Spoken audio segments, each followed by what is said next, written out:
Good evening, ladies and gentlemen. This Friday, the 23rd of May 2014. Here we are now, not in Singapore, not in London, but in Athens. This is the city of light. It's not just Paris that people think. It's where the Athenian shipping and maritime hegemony ruled and still ruled the waves. It is normal that in the summer period the market is down, and this period, to confine it, runs from the end of April till the, say, end of September. And normally the markets are down. And obviously it's down, and the summer period, as we confine it in time-wise, is the summer period in the northern hemisphere, which has, and it's more densely populated than the south. It is here where the entire business games are set and concluded. The market has come to what we have predicted. We are possibly the very few, possibly the only ones who have predicted long ago the short and the long term of the markets. And the market has collapsed. Now, what do we mean collapse? We don't mean collapse in terms of volumes of transported cargoes, goods and products of services.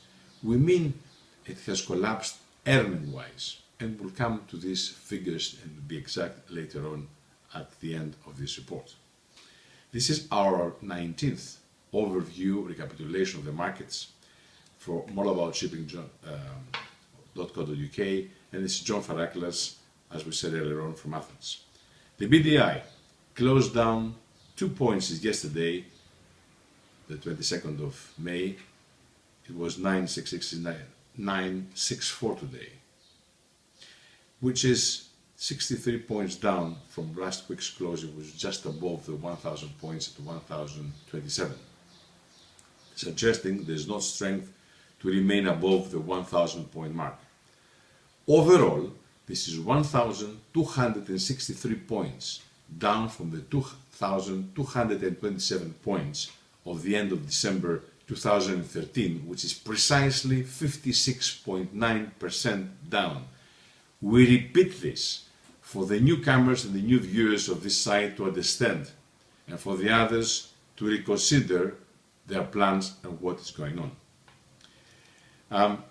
I must remind you that we are not magicians, we are not fortune tellers, but we control the fortune telling because we have become really not just the gurus of the market, we are absolutely right. And we provoke all the big names and all those with their long and short predictions who have put the industry in tatters. The BCI closed down, so how influenced we are. The BCI, the Baltic Cape Index, closed up 56 points yesterday to 1,358, which is, on the other hand, down 172 points since last Friday's closing, which was at 1,530. Very interesting. So again, it's either the Panamaxes or the Cape size that they pull up and down the market. And we reiterate our view, one size cannot dictate the markets.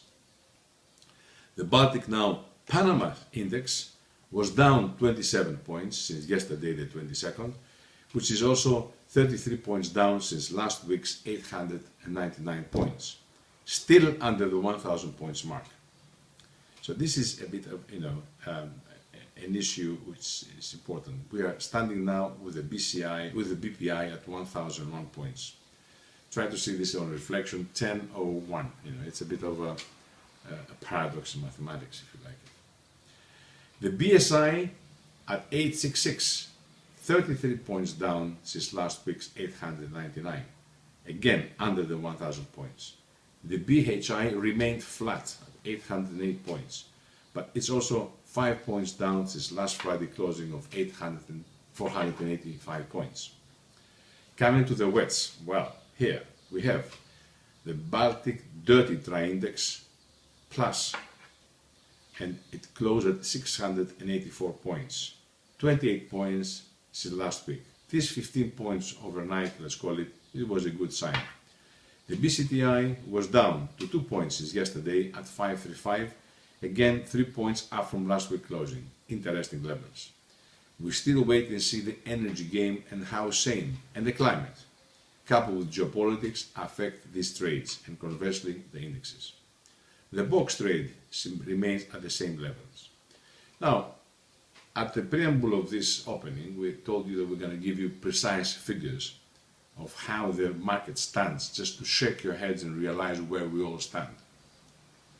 May I remind you that $91 million was a second-hand Panamax vessel in 2008, whilst the newly builts were $56 million. You can see this indication of the charterers needing a vessel prompt, how the second-hand, within the breaks of 5 years, the price goes up. Qatari charter rate was $80,000. 80, you're listening correct, $80,000. And today it's between $6,000 and $9,500. It is, though, as we have said, a good time to go again out for a frenzy buying spree. Whether you can find second-hand vessels or you can contract new building vessels is a great time. Of course, one has to confront here China. The China Shipping Group had a deal of $8 billion with the China Development Bank. And this further creates shocks in the market because there are not funds around from other banks. There are very, very few banks with some funds around. So the issues that this regime is bringing around, it distorts. Look, it's for their benefit. And come on, why not? You have the floor to do the things that you like. But on the other hand, what others are doing to confront the Chinese intrusion in the industry in this way with finance. I don't know, but if we really believe in a market of neoliberal economy, we really mean it. But still, there's a lot of things to come, and crazy things will prevail in the market, making it a real arena with MLA that very few will be sustainable, safe there. I wonder also, last Thursday, what was the discussions at the Baltic Chairman's reception? I'm waiting to see from my confidence there what was the discussion.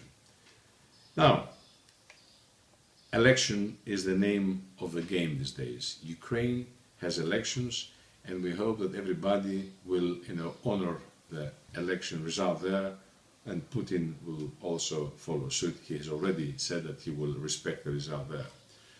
I don't know, but I mean, there's a lot of happening in this area, and it's going to be, in my personal view, a situation that nobody would like to see. So we need constraint from all sides.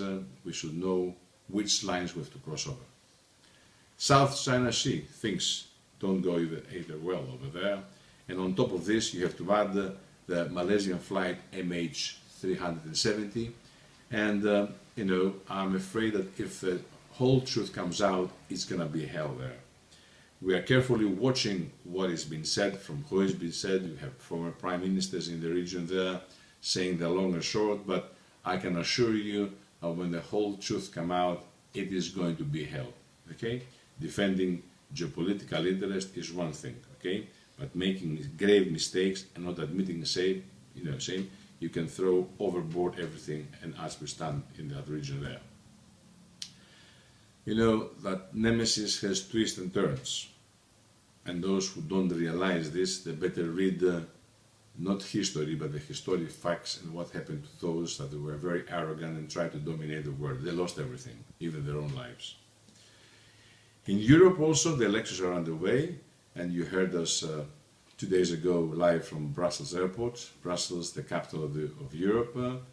Everybody's geared up for elections. Some European nations have already started to have elections there, like in the UK. The results, of course, will be known this Sunday night, early Monday morning. It's going to be very interesting. And of course, Greece, where the prognosis is, conflicting. You don't know really what is going to happen. We will wait and see. And those who have set up the pace, they have to pay for the penalty of not being proper. So the public, the powerful public, demos, if you believe in democracy, democracy allows you to vote whoever you like.